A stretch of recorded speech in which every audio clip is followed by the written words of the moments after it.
Good morning. Good morning. My name is Ebony Riley, and I serve as Senior Vice President for National Action Network. Well, as you all know, National Action Network is the leading civil rights organization in the nation.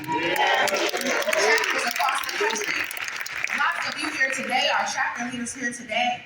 And in 1991, it was founded by Reverend Al Sharpton in the spirit and tradition of Dr. Martin Luther King Jr. To promote a modern civil rights agenda. And with that being said, a part of our mission and a part of what we say is no justice, No peace. no justice, No peace. just testing the room. And now I'd like to bring back up our Vice Chair, Jennifer Jones Austin, Vice Chair of our National Board of Directors. Thank you.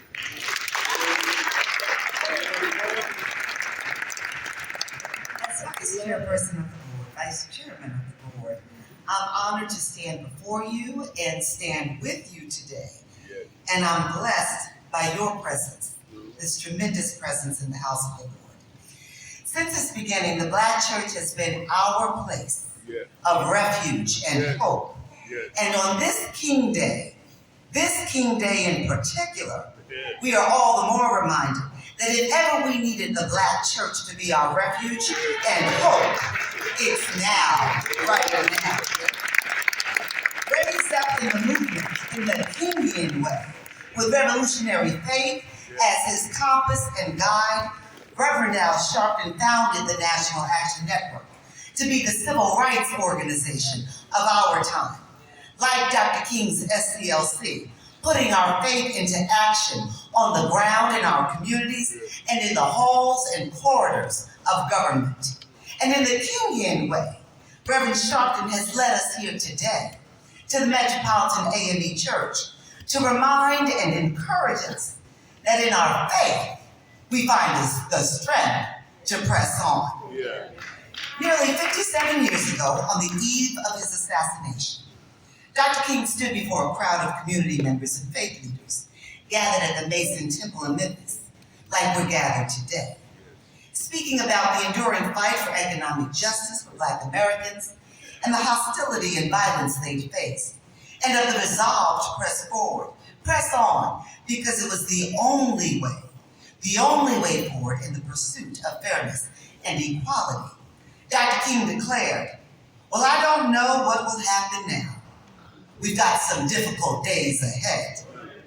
On this King Day in particular, we are again reminded that we've got some difficult days ahead. With Reverend Sharpton and Nan leading the way, not only are we still in the fight for civil and human rights and for economic justice and security, but now we are in the fight to hold on to the great strides that were made by Dr. King and his comrades. Difficult days ahead. And how we show up and respond will make all the difference in this moment and in the years to come. Dr. King said that night, in this great period of history, we've got to stay together. We've got to stay together and maintain unity. My brothers and sisters, our coming together today demonstrates unity, our shared commitment to ensure for ourselves a seat at the table, and to not just sit at the table, but to turn the table over if we must. Not just to accept false narratives about who is worthy of fairness and opportunity and economic security, but to vehemently reject the lies because we must. That we are living, each and every one of us, in this moment in time, in these difficult days, means we have purpose, God-given purpose. So let's lean in. And with Reverend Sharpton and Nan leading the way, let's lean in and all lead in our purpose to make the world fairer and better. Now, let us stand if we can, or sit and hold hands for the singing of our national anthem. Lift every voice and sing. And following the singing, you'll hear from Reverend, give him a Reverend title, Alfonso David, human rights and civil rights lawyer and advocate, president and CEO of the Global Black Economic Forum. Then Tara Murray, Executive Director of the Washington Bureau for the National Urban League. And after her, Reverend Marshall Hatch, pastor of the New Pilgrim Missionary Baptist Church and chair of Chicago's chapter of the National Action Network.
introduction, I want to first thank the Reverend Al Sharpton. He and I have known each other for a very long time. I want to thank the National Action Network, its members, board, and of course the Metropolitan African Methodist Episcopal Church for hosting us.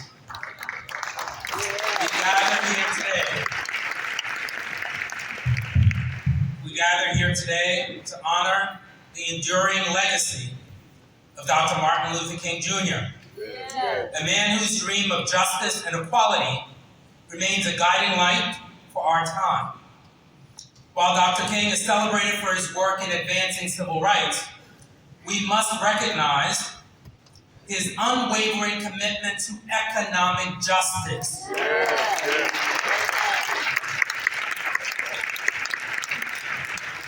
It is a mission that he demanded and still demands action from all of us. Dr. King understood that the fight for racial and economic justice are deeply interconnected and, in fact, inseparable. In his powerful 1967 speech, "Where do we go from here?"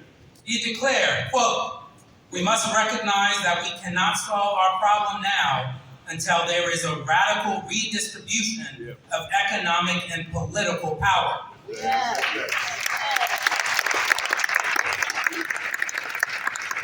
He boldly declared that equality means dignity, and dignity means a job and a paycheck that lasts through the week. He saw that true justice could not exist without addressing the structural inequities that too many people have now been trapped in. Cycles of poverty.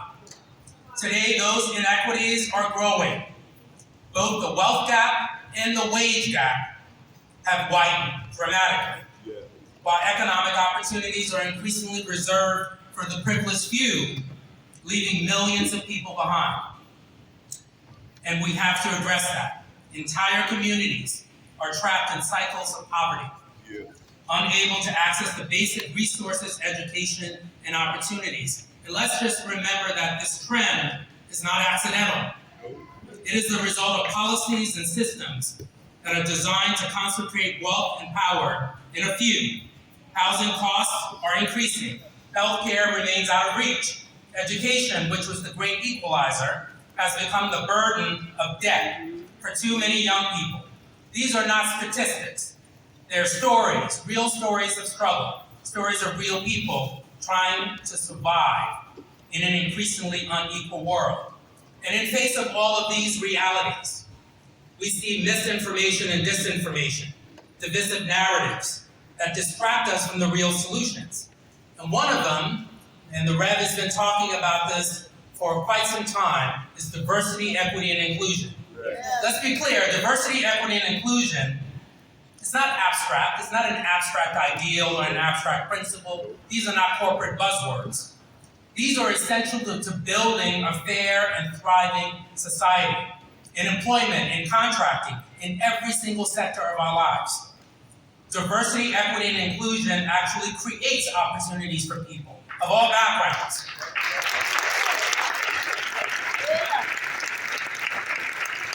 It ensures that talent, innovation, and creativity are not limited by barriers of race, gender, and economic status. And the evidence is undeniable. Organizations that embrace diversity, equity, and inclusion perform better. They innovate more effectively. They solve problems with greater creativity. And when we exclude people, whether intentionally or through systemic bias, we lose not just their potential, but we collectively lose. We lose their strength. And yet, misinformation is increasingly clouding our collective understanding of diversity, equity, and inclusion. We have to make sure that we're not listening to the noise. We have to make sure that we know what the right sources are of information. Dr. King warned us against distortions. He reminded us that whatever affects one directly affects all indirectly. Excluding voices, limiting opportunities, and denying equity harms all of us, not just the individuals that are affected. We cannot allow disinformation to redefine the work. And over the next 4 years, there will be a lot of noise. There will be a lot of misinformation, and we have to make sure that we are focused. If we're going to honor Dr. King's legacy, we have to commit ourselves to the work of addressing injustices and misinformation that furthers those injustices. This is not easy work. All of you know that. The road ahead is going to be filled with distractions, partisan divisions, sensationalized media, debates that often sideline the voices of the most affected. Dr. King warned us about these distractions. He urged us to remain focused on the structural issues at the heart of injustice, to resist the temptation to settle for symbolic victories while systemic problems remain unaddressed. So what do you all do? How do we make sure that we're not being distracted? First, we have to educate ourselves. Yes. Make sure that misinformation is not thriving in our homes and in the homes of our loved ones. Sharing facts and stories about all of us who are affected. We have to also fight for economic policies that affect all of us, from fair wages to labor, from healthcare to diversity initiatives. Third, we can't just limit ourselves to Washington, D.C. Yes, we're in Washington, D.C., but we're fighting for economic justice all over this country and around the globe. In state houses, in local races, we have to make sure that we don't get distracted. And finally, we have to be willing to pull the accountability lever. We all have pocketbooks. We all have wallets. Let's use them. Let's use them to make sure we are advancing our communities. The Rev has been talking about this, and he will talk more about this. Making sure that we are holding others accountable. When we open up our wallets and they don't respect us, we are furthering our own oppression.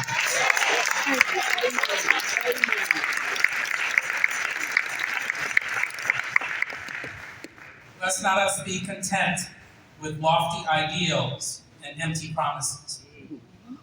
Let's make sure we're pushing for systemic change and challenge ourselves to see beyond the short-term goals and long-term vision for a just and fair society.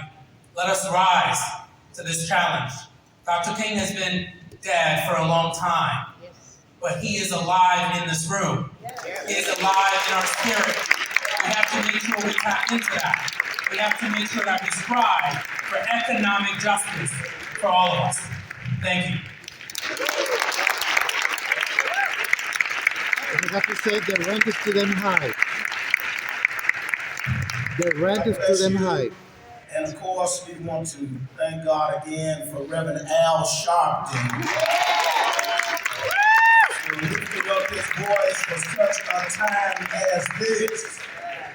And of course, we appreciate so much and we need so much his leadership, and we need the National Action Network like never before. Yes.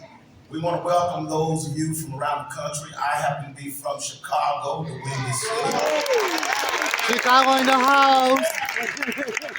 We, of course, have worked with Reverend Sharpton there in Chicago as he's come in many times and given us assistance. I want to say that this room today, no matter what else is going on in this town today, I want you to know this is where the action is. This is where the action is. If we knew our history, we would know how true that is. Because while there are other mythologies about the country that are going to be exposed and espoused today, the truth is, when you look at the real history of America, Frederick Douglass, who walked among us in this space, and who was honored in this room, is the real visionary of America as we know it. The real prophet of freedom. The real Lincoln and Douglas debates were not between Stephen Douglas and Abraham Lincoln, but between Abraham Lincoln and Frederick Douglass. It was Frederick Douglass who gave Abraham Lincoln the courage and the vision to save the Union by allowing African Americans to fight in the Union Army, and that 180,000 African American troops turned the tide and saved the nation.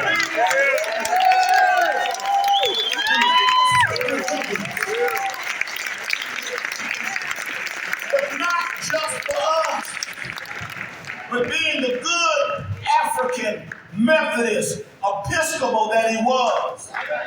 He had a vision that was larger than himself.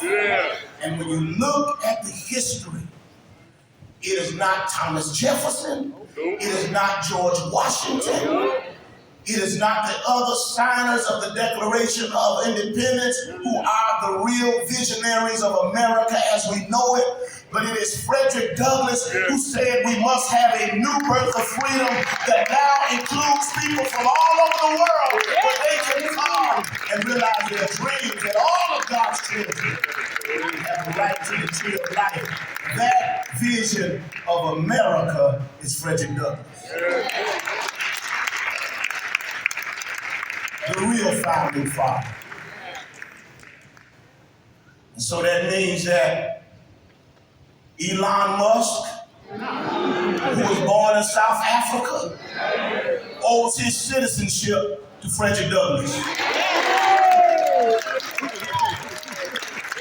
Ramaswamy, who wants to run in the in crowd, owes his citizenship to Frederick Douglass. He was born in Uganda, by the way, do the research. Father made his money off the emerald mines in South Africa. And J.D. Vance's wife, with her pink coat on,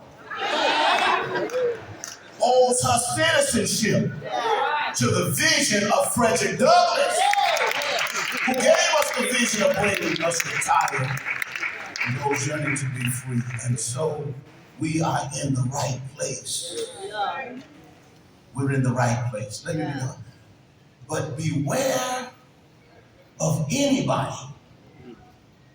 who tells you that being woke is a bad thing. Can't trust you. Can't trust you. If you say being woke is a bad thing, somebody say it's good to be woke. It's good to be woke. And so when I was growing up, I'm done with Harold Melvin and the Blue Notes, that great prophet from Philadelphia, had an award-winning album. Said, "Wake up, everybody." And that's what we come to do with the National Action Network, with Sharpton, all over the country. Wake up, everybody. Make the old people wake up. Wake up, everybody. Educate the children.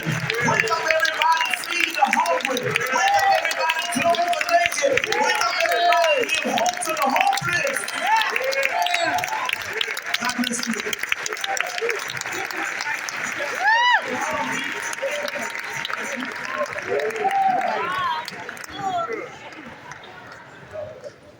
Blessings. And now I have the honor of bringing forward the person, the individual, whose faith, vision, and works brought us here today. The person whose life and spirit is every day a present-day living example of the spirit of Dr. Martin Luther King Jr. Y'all know who I'm talking about, so I don't need to say much more.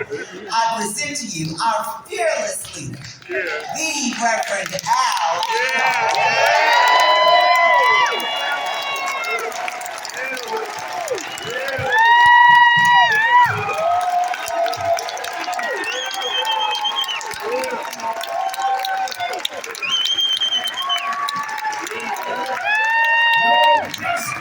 No peace. No justice. No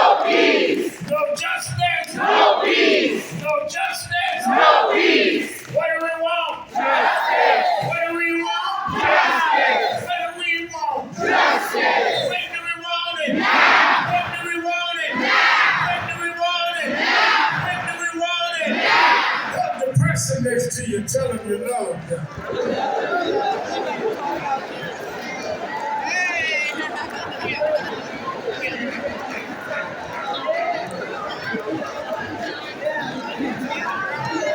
You may be seated.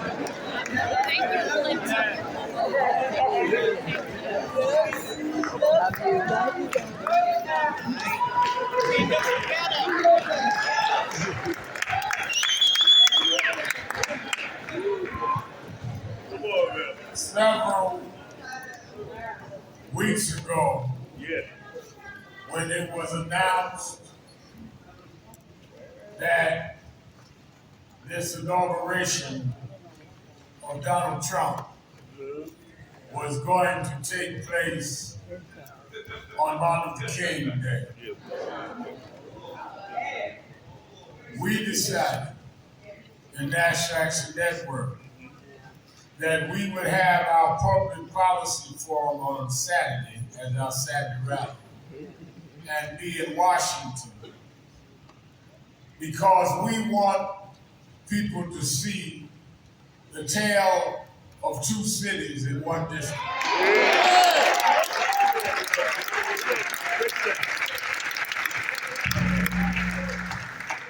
When Donald Trump was president before, he went in the Oval Office and he hung a portrait of his favorite president. His favorite president was Andrew Jackson. Andrew Jackson was the president that nominated to the Supreme Court Judge Roger Taney.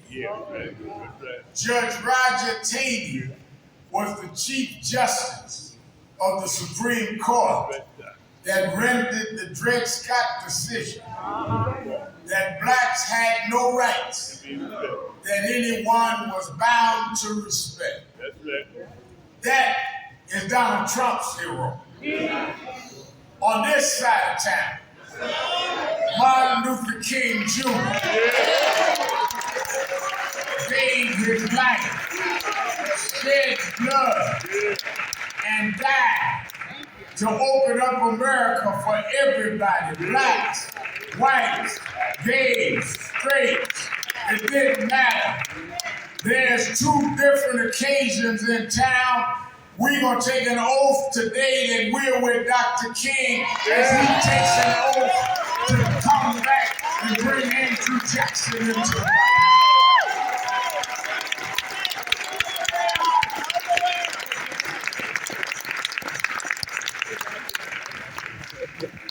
Well, I was on my way here. They said to me that President Trump called the mayor of New York late night, invited him to come down to the inauguration. I said, well, he should have called, because I got him in town anyway, Corey Weiss.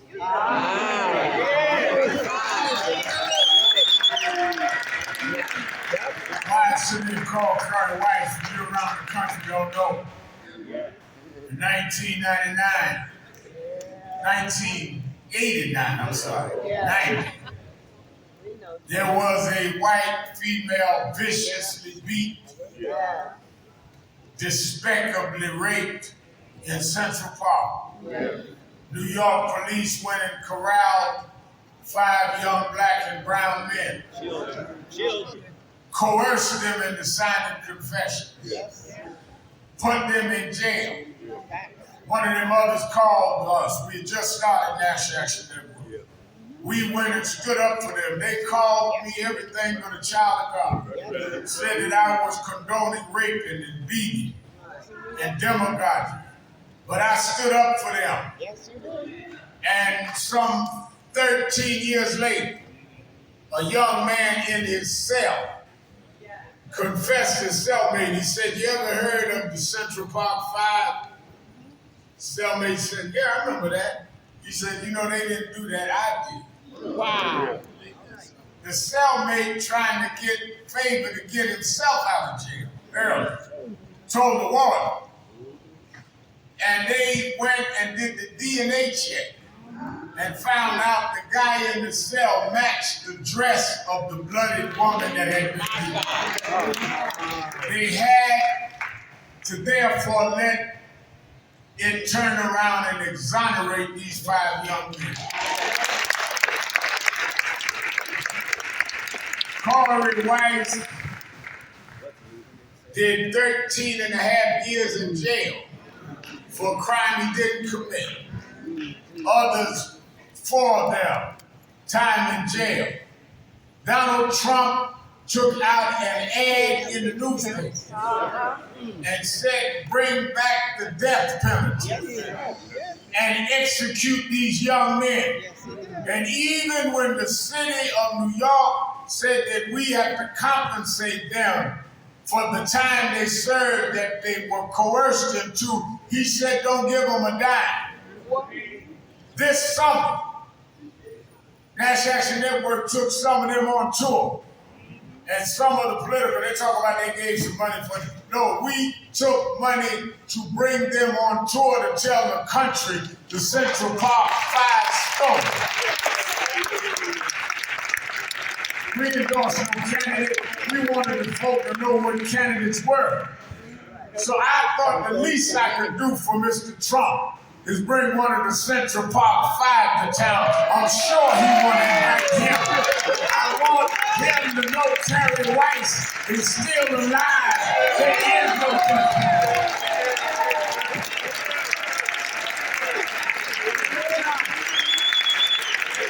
Raise your hand, Terry Weiss.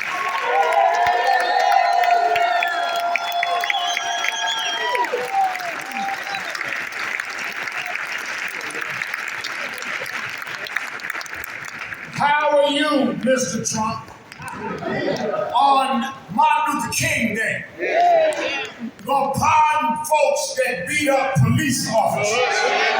How are you, Mr. Trump, on the birthday or the federal holiday of a Prince of Peace and nonviolence, gonna excuse those that caused death of Capitol Police in the nation's capital? How dare you, Mr. Trump?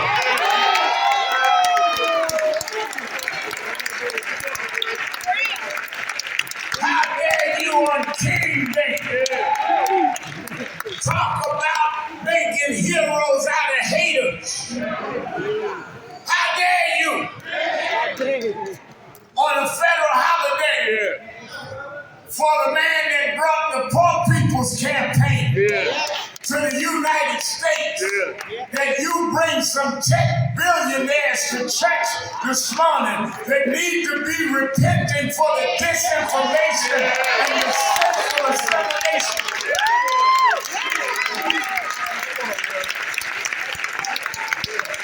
If everybody else is scared of you, I wasn't scared of you in 1990.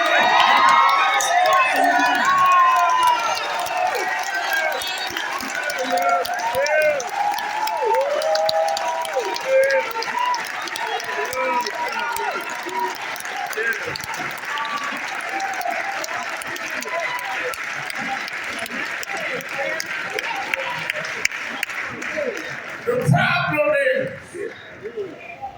we got too many folks scratching where they ain't itching,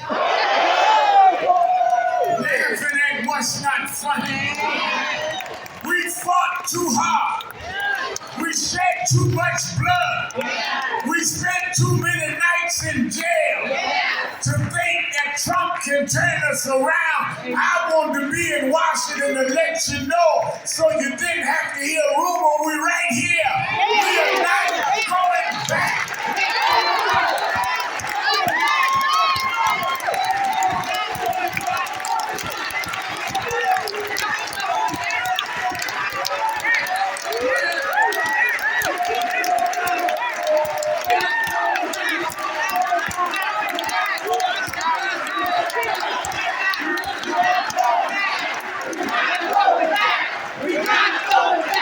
We're not going back.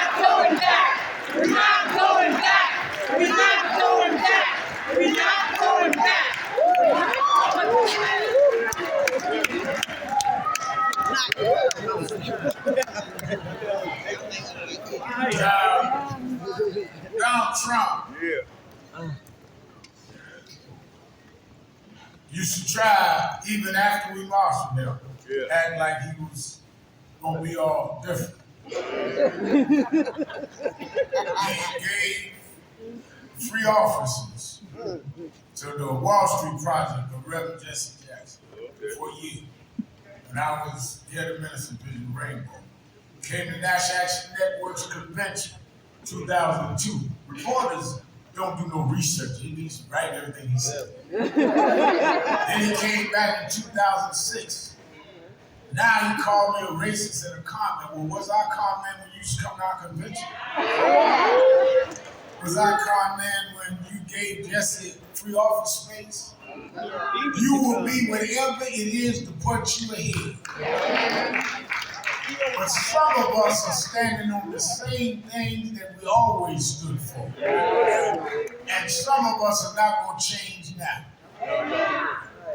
You got some, first of all, they lied and said they're going to get all the black men to vote for them. Look at the facts. That did not happen.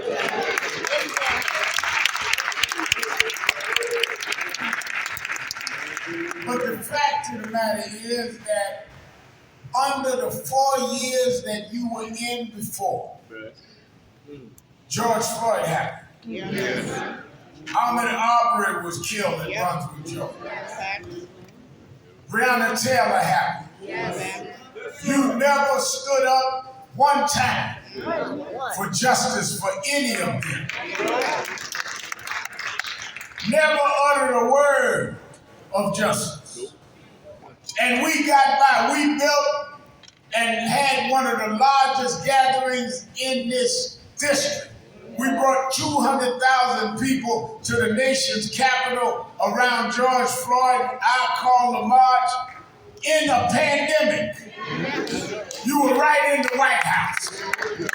We marched for Ahmaud Arbery. We convicted the police in George Floyd. We convicted the police in Ahmaud Arbery. We showed even under you we would fight and win anyhow. And we gonna fight these next 4 years no matter what you say.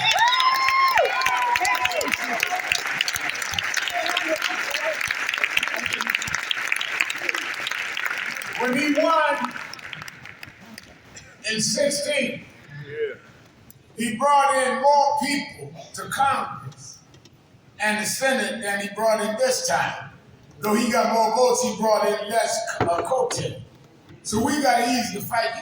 There ain't but 4 or 5 votes in the Senate between him and them. And ain't but about 3 in the Congress. They act like we don't know how to tell these people, y'all got to run for re-election and we'll come in there. That's why we got people from all over the country that rode buses all night long. Some couldn't even come from the South and we'd hide the buses because of the weather. But we said we coming anyhow. Because we don't want the only story coming out of Washington today that some billionaires went to church. Tell them some regular organizing people, black and white, Latinos, gay and straight, came to Washington the church to put them on notice, and we are not going to be turned around.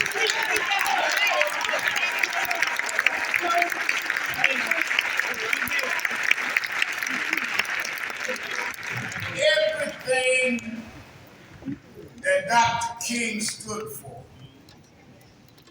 is at risk with this president and this Congress. Right.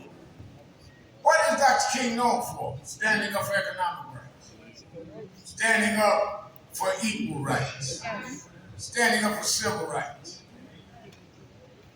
And all of that, this president, against women's right to choose, against equal rights for gay, against the whole question of diversity, equity, and inclusion. On the record. Against voting rights, wants to bring it back to states' rights. So it's not even about me against Trump. It's about him against Dr. King's principles.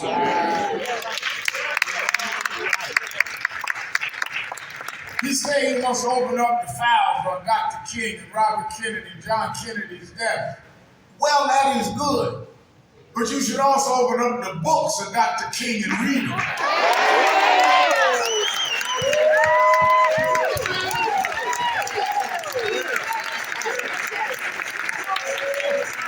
If you read Dr. King's book, where do we go from here? Chaos or community?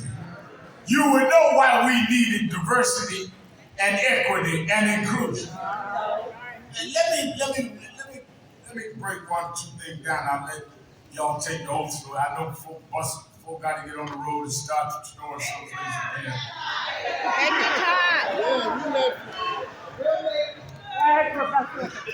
When blacks were brought here in 1619, we were brought here as a result of slave trade. Slave trade meant that there was an economic arrangement. They justified it by dehumanizing who they traded. They traded some for some blacks by paying off others blacks in Africa. All right? So that's why it ain't just a black and white thing, because some black folks sold us out in the first place. And some blacks are still selling us out.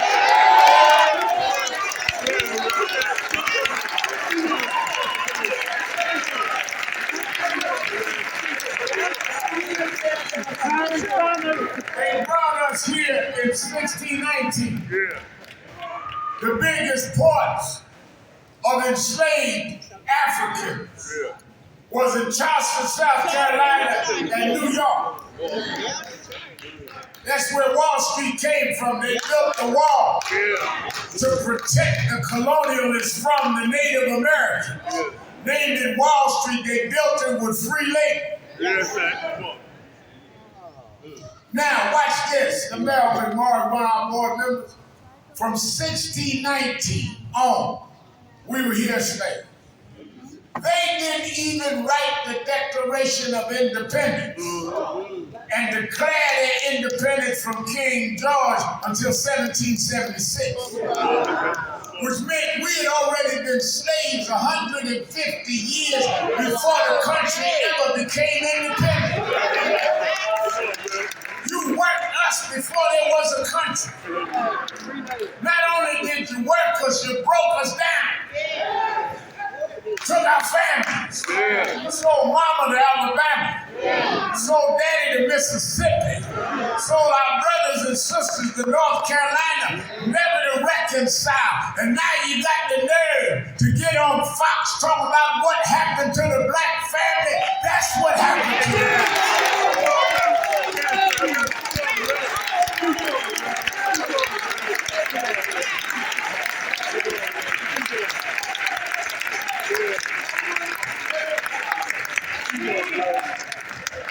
We worked with no wages. It was against the law for us to read and write. And whites, because there were some whites that were always abolitionists. If they were caught teaching us how to read and write, they'd be prosecuted. And for all those years, we were in that circumstance. Then they decided they did not want the humiliation and the continuation of being called names in the world stage. And people started rising up. William Lloyd Garrison, a white from New England, and Frederick Douglass, a runaway slave. I was at a seminar a few years back, Reverend Acre, and everybody was talking about the talent that some of the slaves had to have. And I thought it was one of the most ridiculous things I ever heard, Bishop Mason, is that some folk talk about what kind of slave it could be, or some singing slaves, some dancing slaves, some eloquent slave. I ain't never wanted to be nothing but a runaway slave.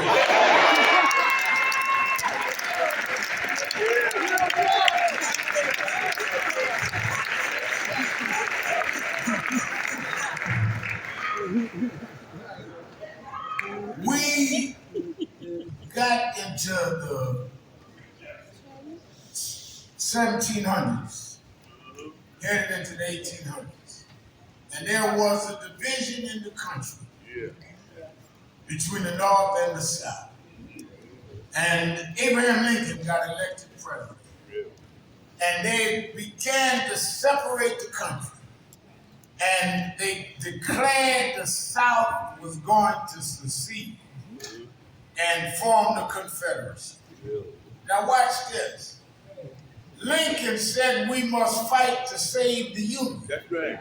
That's right. Garrison and Frederick Douglass said we need to end slavery. He said, no, this is not about slavery, it's about the Union. That's right. That's right. And they declared war and fought. Jefferson Davis became the president of the Confederacy. Abe Lincoln the president of the Union. And they fought for years, 5 years.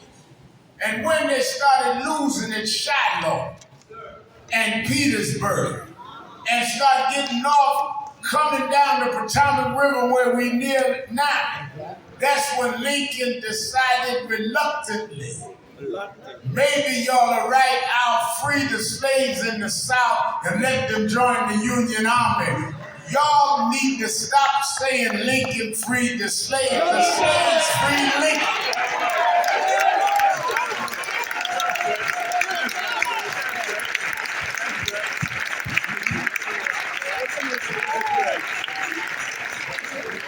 Lincoln promised an Emancipation Proclamation, January 1st, 1863, that at midnight, slaves would be free.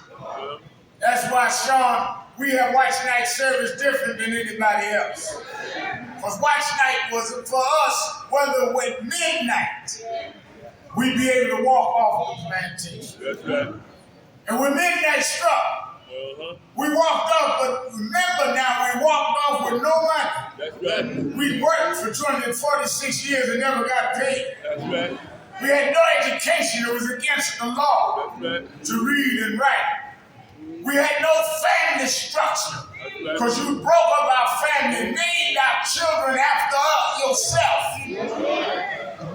We were standing there with nothing. The only thing we had was our ability to convene and congregate. That was the birth of the black church. Why are we in church today? Because all we had was the faith in God and the black church. And say, on this rock, I'll build my church, and the gates of hell will not prevail.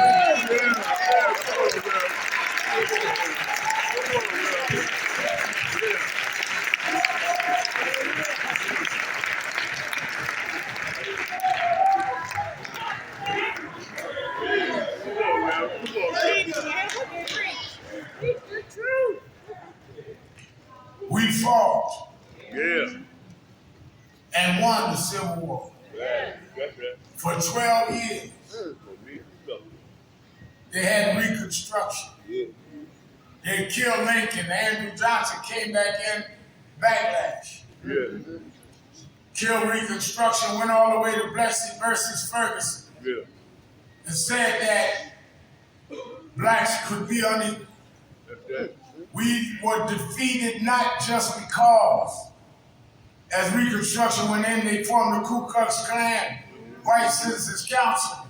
But what turned us back and what reduced our humanity was not just the white supremacists in the white robes.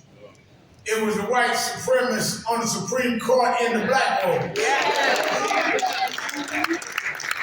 They changed the laws and made Jim Crow legal. And therefore lynching became the order of the day. They lynched 5,000 blacks between the end of Reconstruction and the 1950s. they lynched more blacks after slavery than during slavery. Because they didn't kill us in slavery because they needed slaves.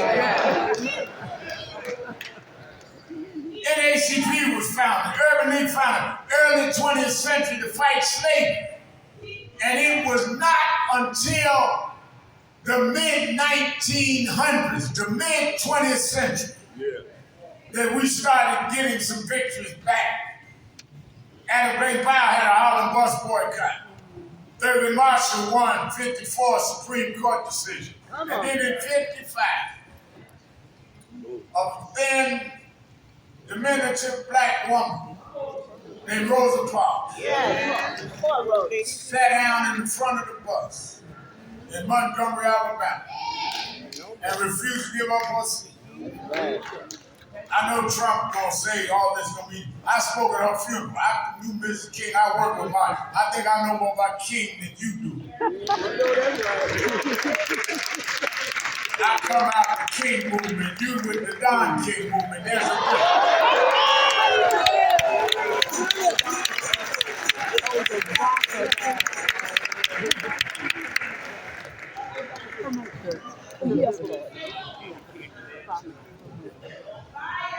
We saw when she sat down in front of the bus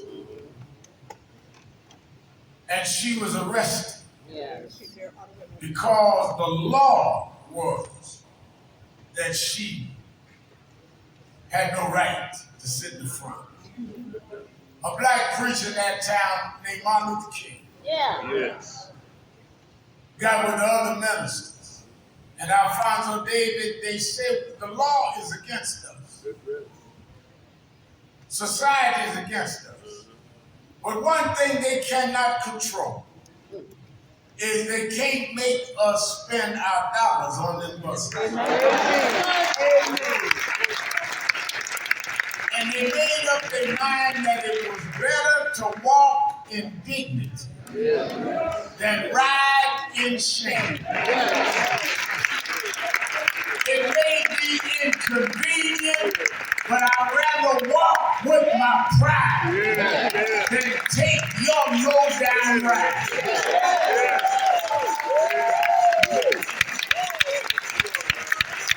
Martin Luther King did not go into history singing hymns. He did not go into history making eloquent speeches.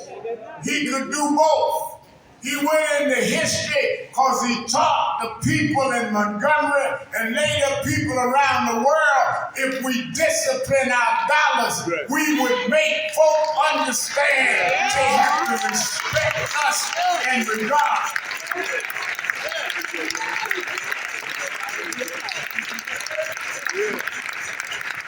Donald Trump just said in his inaugural address that he is going to end DEI this week. He's going to put out his executive orders. You have all these corporations that are saying they're going to back up off DEI. And why do we have DEI? We had DEI because you denied us diversity. You denied us equity. You denied us inclusion. DEI was a remedy to the racial institutional bigotry practiced in academia and in these corporations. Now you want to put us back in the back of the bus. We're going to do the Dr. King Rosa Parks on you. We're going to call you out one by one, and we're going to shut you down.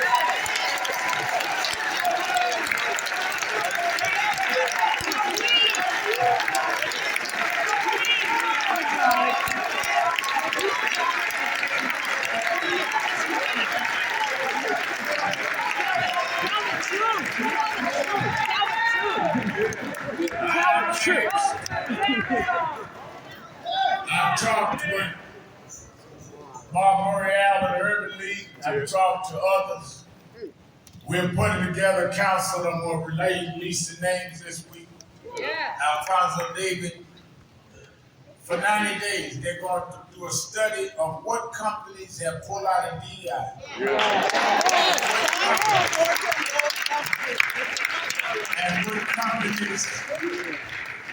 And what companies have a small margin of profit. And we in 90 days are going to announce the 2 companies that we're going after. And we're going to ask everybody in this country, black, white, brown, gay, straight, woman, trans, don't buy when you are not respected. Donald Trump can't make us buy your stuff. The Senate can't make us buy your stuff.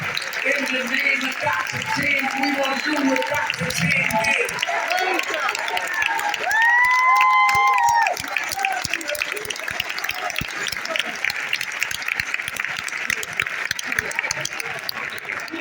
Trump tweeted the other week, I'm a con man, don't call me the coin man. I'm gonna stop the coins from dropping in the water.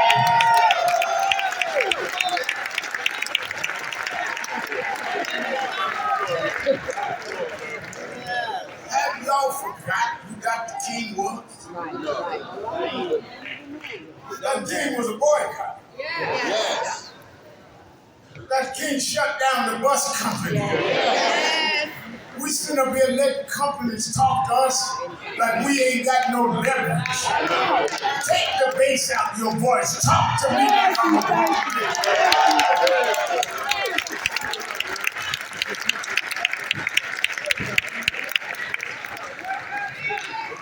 I'm sitting up watching the TV after I worked out this morning. You got Elon Musk and all them serving church. Like we crazy. They gonna decide our fate. You didn't decide our fate in slavery. You didn't decide our fate with our grandmama sitting in the front of the bus. You must have forgotten who we are. We are the ones that took everything you got and we still here. We're the ones that took bad food and made it soul food. We're the ones that do science and astrology. You don't know who you're messing with.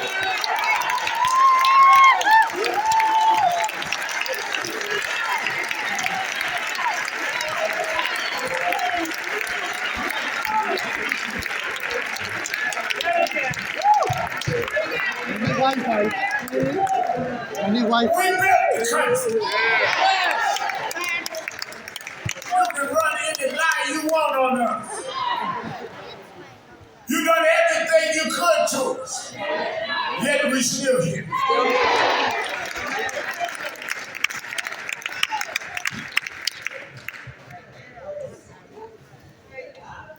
Ford asked me, well, what do you think about Donald Trump always taking shots at you?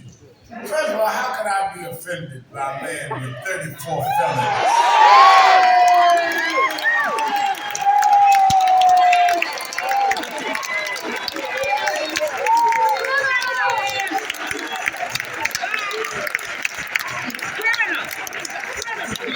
I'm a minister. I pray with felons. I don't get into back and forth.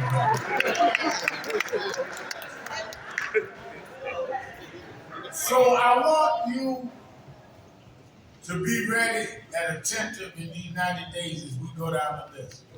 Now, in these 90 days, I'm going to start it in Harlem in a couple of weeks. Those companies that have come out and said, no, we're going to stand with DEI. I'm going to buy some National Action Network. We go pay for some of these, what do y'all call them when you go shopping? Gift cards. I think I'm going to buy about 1,500 gift cards, go to Costco.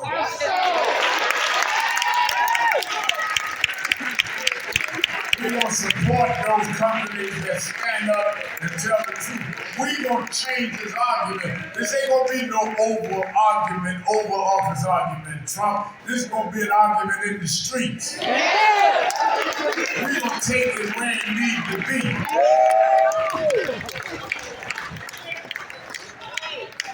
We're going to go and shop with those that stand up for us and break those that don't.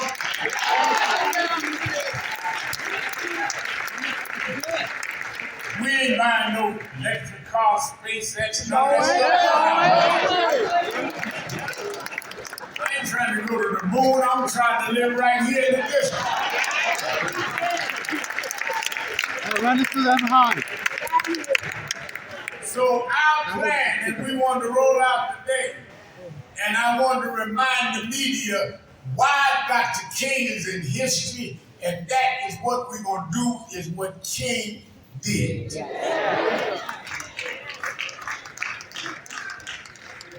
Trump talking about he wants to build a society of colorblind. Dr. King told us to be proud of who we were. Why do we have to be colorblind? No, we can acknowledge each other's color and treat each other equally. Why do I have to act like you ain't who you are? No, be color conscious and then respected and treated equally. We were slaves because of color. We were segregated because of color. Now you gonna be blind? Don't be blind to my history. Equal out what you made unequal.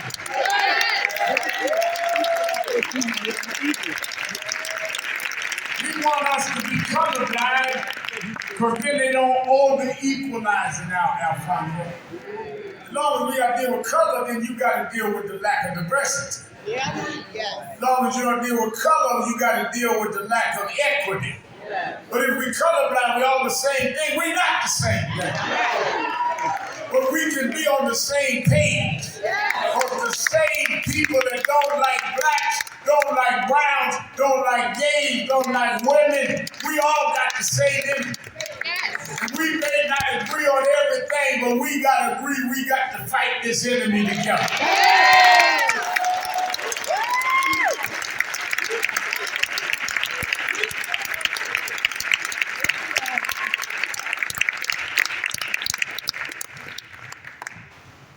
Lastly, remember how Trump is powerful. Trump won by less than 2% of the vote. And we beat him before. Yes. I ain't never been scared of somebody already with me.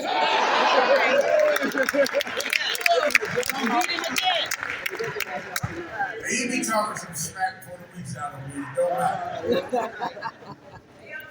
What I'm saying to you is that don't let them hijack what Dr. King was about. I'm a product of that movement. I work with his family. I was mentored by some of his aides. Dr. King was a fighter. That's right. Dr. King used economic leverage. Yes. Dr. King was a man that stood up for economic justice. Right. And you can't celebrate Dr. King No.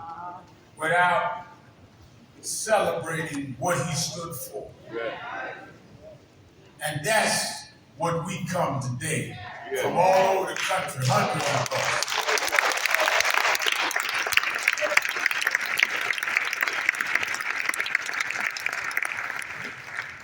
And as we close, let me tell you this. That what made Dr. King as effective as he was is he believed in a higher power. One of the reasons Reverend Lamar, the pastor here, Reverend Lamar, is here. One of the reasons I asked Reverend Lamar to let us do this in this church is in this church.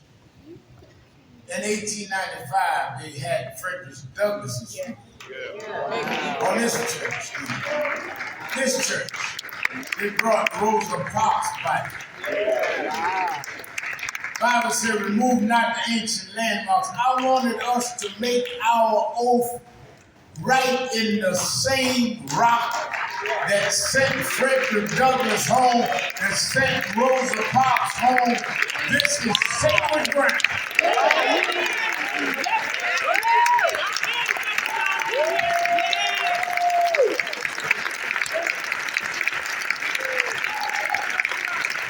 I I want us to stand in sacred ground and promise that we're not going to let nobody turn us down. Dr. King believed in a higher power. And every once in a while in history, we're tested. And Trump is nothing but a test. He's a test to our collective communities.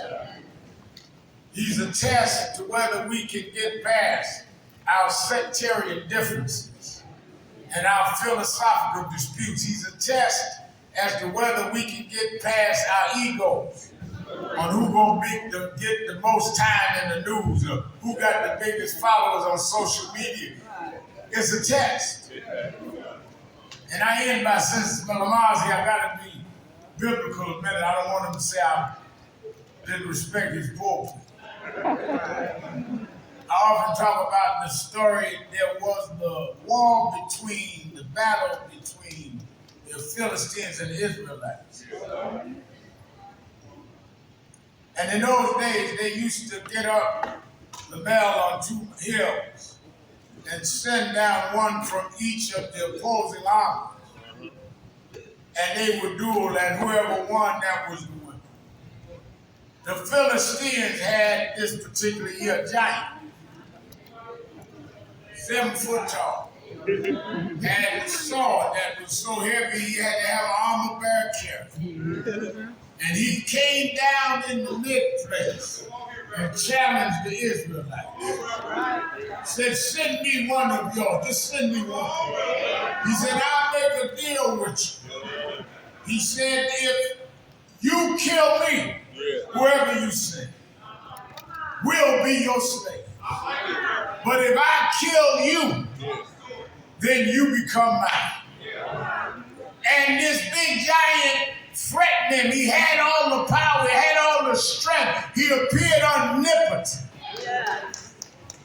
And all of the Israelites who've been trained in warfare, who've been to boot camp, who've been given the skills of war mason, but they was afraid to fight this giant.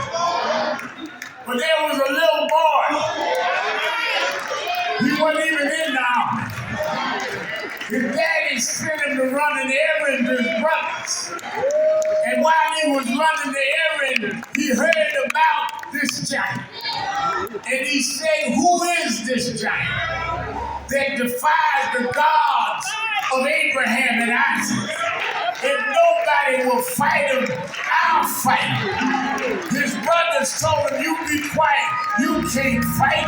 You ain't been to boot camp. You ain't had no training. He said, that's true. I'm just a shepherd boy. But I didn't have a degree in nothing else. But one day I looked up and a lion and a bear had grabbed my father's sheep. I didn't have a degree in lion fighting. I hadn't studied bear wrestling. But somehow I fought the lion and the bear. And the same God that gave me the strength to fight the lion and the bear, that same God will help me fight Goliath.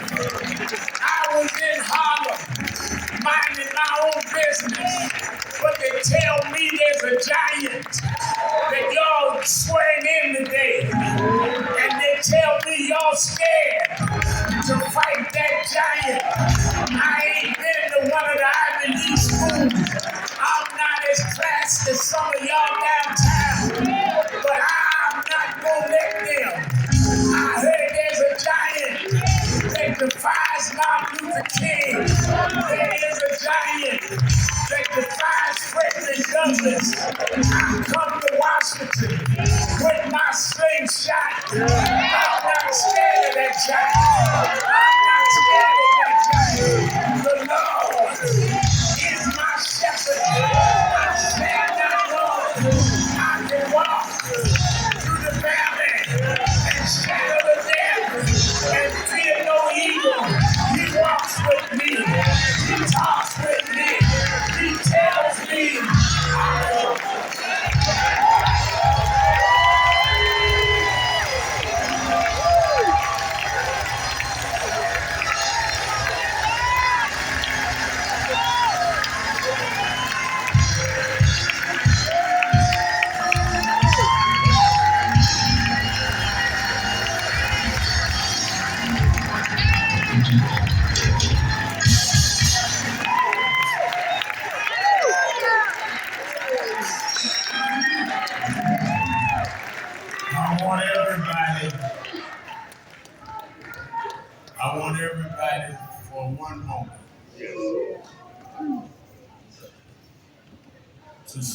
be at peace. I want you to think about what we get ready to do. I want you to think about how, according to the Bible, when Moses went up to see the God of the Israelites, he ran into a burning bush. And the Bible said God spoke to the bush and said, take off your shoes. You're standing on holy ground. I call for y'all to come from all over the country to Metropolitan. But I want you to know you're standing on sacred ground. Yes, we are. And as we get ready to take this oath, don't stand on the ground where Frederick Douglass lay. Don't stand on the ground where Rosa Parks lay. Unless you're going to really do what it is we committed to do. But we wrestle not against flesh and blood, but against wickedness, principalities, wickedness in high places.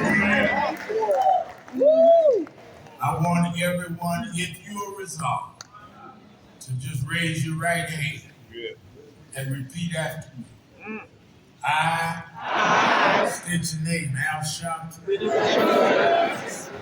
do solemnly commit that I will stand up and rise up in the name of Dr. King, in the name of Frederick Douglass, in the name of Rosa Parks, and I will defend equality for all,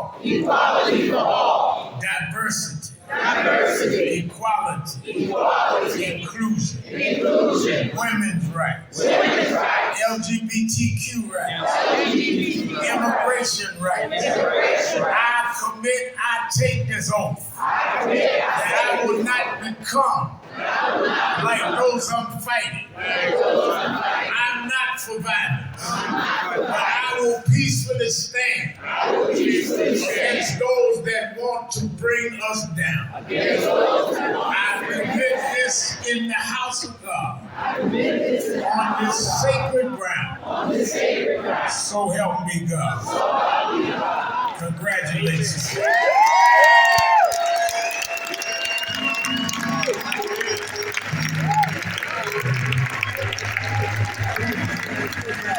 While you're standing, I want all the members to come.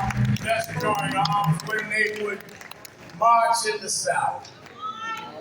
I used to think it was a little too moderate for me. But as I read my history and got to know some of the lieutenants of Dr. King, I realized it took a lot of strength to face biting dogs, to face sheriff's net, sheriff's club, nightsticks, and somehow with no defense at all. They look at bite dogs in Birmingham and say, we shall overcome. They look at people with weapons and say, we shall overcome. They look at people that had the law on their side and said, we shall overcome. It took a lot of courage to look at Bull County in the face and say, deep down in my heart, I do believe we shall overcome. Oh, it's a big day for the right wing. They celebrate and they're going to have their little inaugural parties tonight, but we shall overcome. They got their millionaires, but we got the God of the universe. The God is in charge. They plan the parade, but God controls the weather. We shall overcome. Let us sing.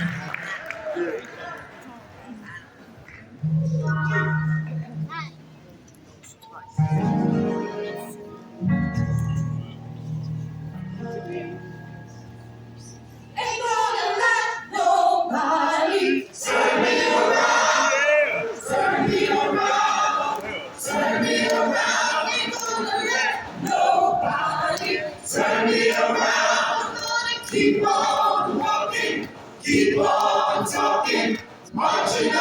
freedom land. Ain't gonna let nobody Turn me around, turn me around, turn me around, ain't gonna let nobody turn me around. I'm gonna Keep on walking, keep on talking, marching up to freedom land. ain't gonna let nobody Turn me around, turn me around, turn me around, ain't gonna let nobody turn me around. I'm gonna Keep on walking, keep on talking, marching up to freedom land.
Miss to leave here this afternoon without hearing from our pastor, Pastor Lamar, with us. So we want to hear from Pastor, let them give our benediction. All of our bus leaders from around the country, thank you so much for coming. And we look forward to, as Reverend Sharpton shared, our work's been cut out for us. Let's go to work. Come on, Pastor.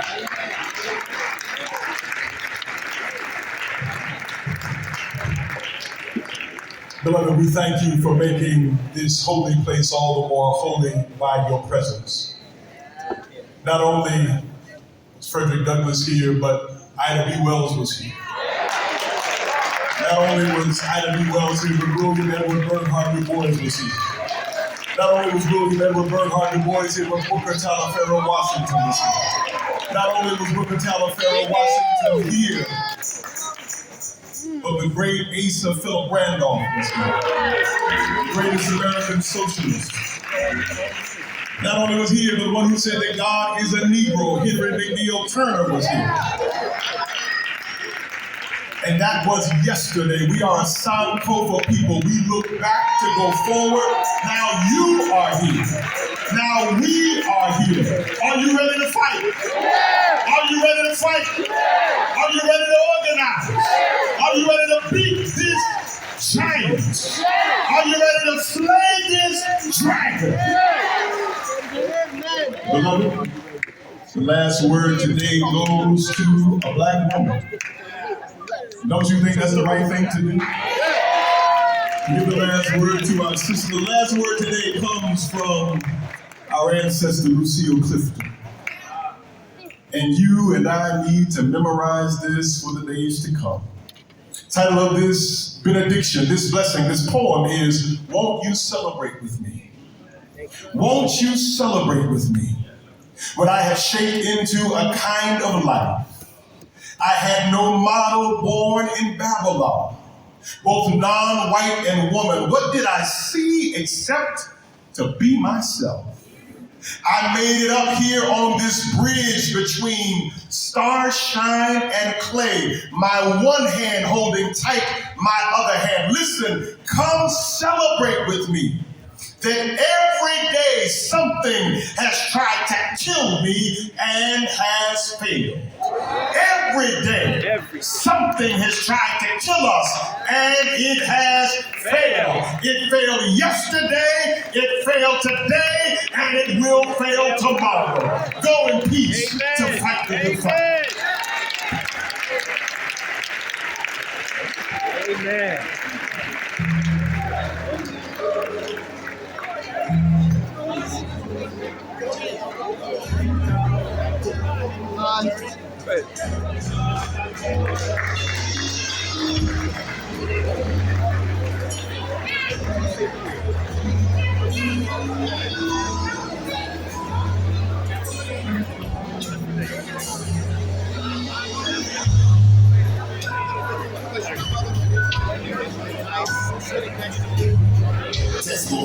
We need everyone, please, we need you to board your buses. We need everyone who I can on buses to please go board your bus at this time so you can leave before the weather gets bad. Please, if you came on a bus, please go board your bus at this time. Thank you.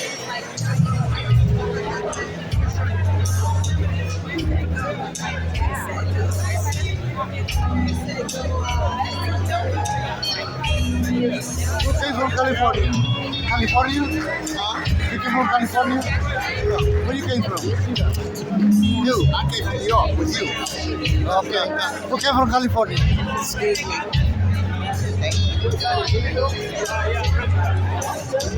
You came from California? Yes. What part of California? San Diego. She came from San Diego, California in the house. Yeah. You too? Where you came from? Oh, from DC in the house. You look at, what is this? Oh, it's a Dr. Martin Luther King image. Oh, nice.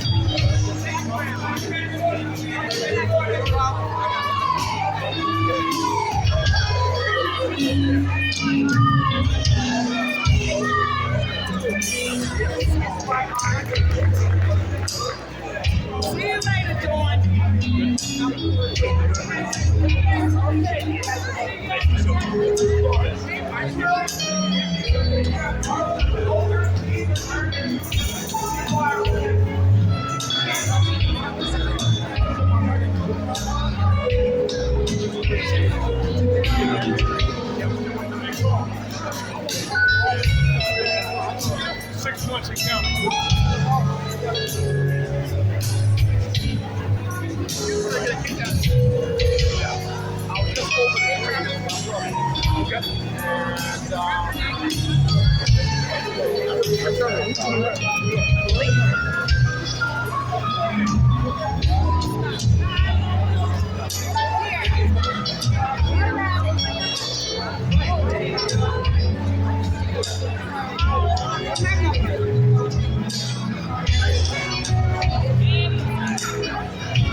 Who's this young man?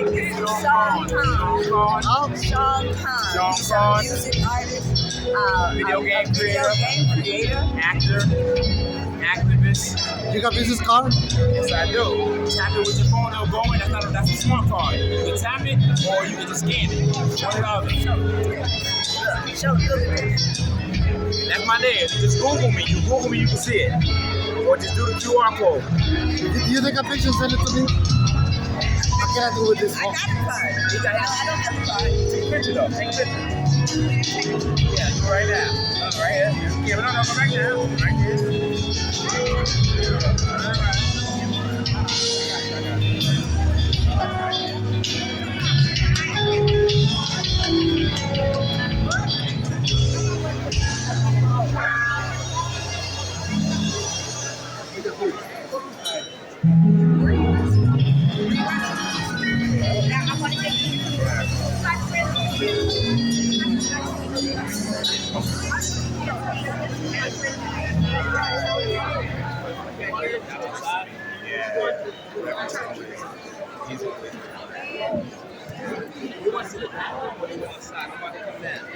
Someone said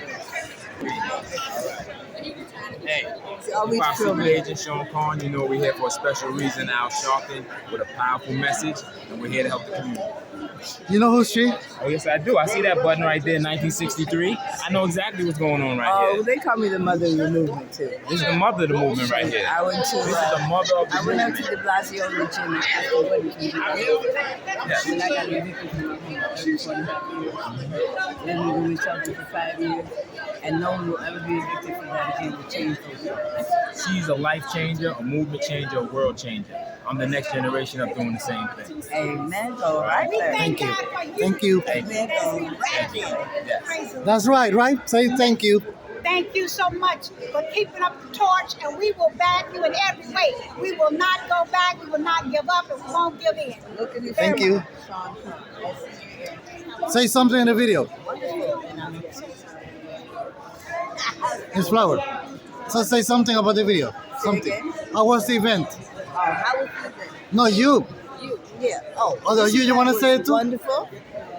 And we got new wonderful friends today. Absolutely. And alliances, because we gonna stand and fight.